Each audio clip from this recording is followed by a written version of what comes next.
Baik anak-anak semuanya, kita akan membahas tentang konflik ya. Konflik itu adalah sesuatu yang hampir tidak mungkin bisa dilepaskan dari kehidupan masyarakat. Selama masyarakat masih memiliki kepentingan, kehendak, serta cita-cita, konflik senantiasa mengikuti mereka.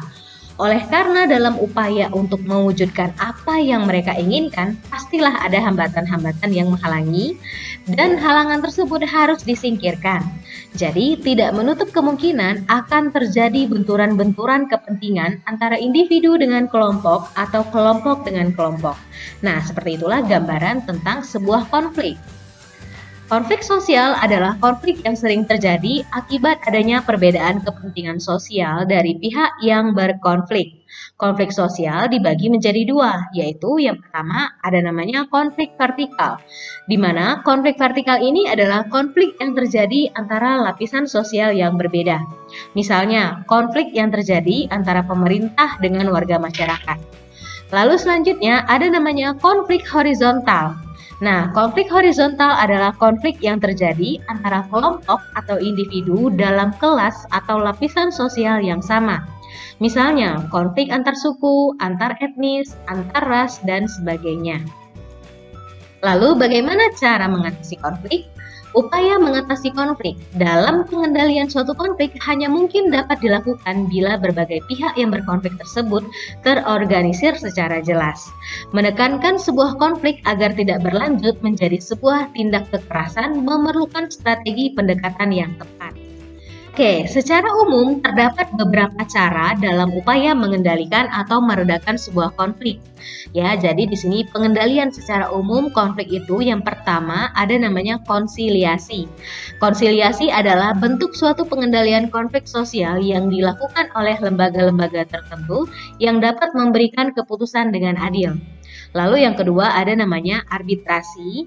Itu adalah bentuk pengendalian konflik sosial yang melalui pihak ketiga dan kedua belah pihak yang berkonflik menyetujuinya. Di sini namanya arbitrasi. Lalu selanjutnya ada mediasi.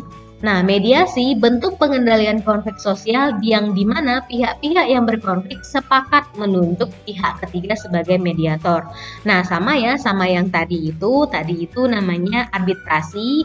Nah, apa bedanya dengan mediasi? Kalau di arbitrasi, keputusan dari pihak ketiga itu sifatnya mengikat. Nah, sementara di mediasi di sini adalah pihak ketiga sebagai mediator, dia itu hanya sebagai memfasilitasi dan keputusannya itu tidak mengikat atau misalnya tidak putus untuk kedua belah pihak. Dia sebagai fasilitas aja untuk menangani kedua belah pihak yang sedang berkonflik ini. Lalu selanjutnya ada namanya adjudikasi. Adjudikasi itu adalah cara penyelesaian konflik melalui pengadilan yang tetap dan adil. Nah, beda ya kalau adjudikasi itu sudah sampai tahap ke pengadilan. Lalu ada namanya segregasi, ini adalah upaya saling menghindari atau memisahkan diri untuk mengurangi ketegangan. Lalu ada namanya stalemate. Di sini adalah konfliknya itu berhenti dengan sendirinya karena kekuatan yang seimbang. Lalu selanjutnya ada namanya kompromi. Di sini adalah kedua belah pihak yang bertentang itu berusaha mencari penyelesaian dengan mengurangi tuntutannya masing-masing. Berarti saling kompromi lah apa yang bisa kita kurangi. Lalu selanjutnya ada namanya coercion. Di sini adalah penyelesaian konflik dengan paksaan. Hal ini terjadi disebabkan salah satu pihak berada dalam keadaan yang lemah dibandingkan dengan pihak lawan. Nah, anak-anak, itu adalah cara-cara dalam penyelesaian sebuah konflik.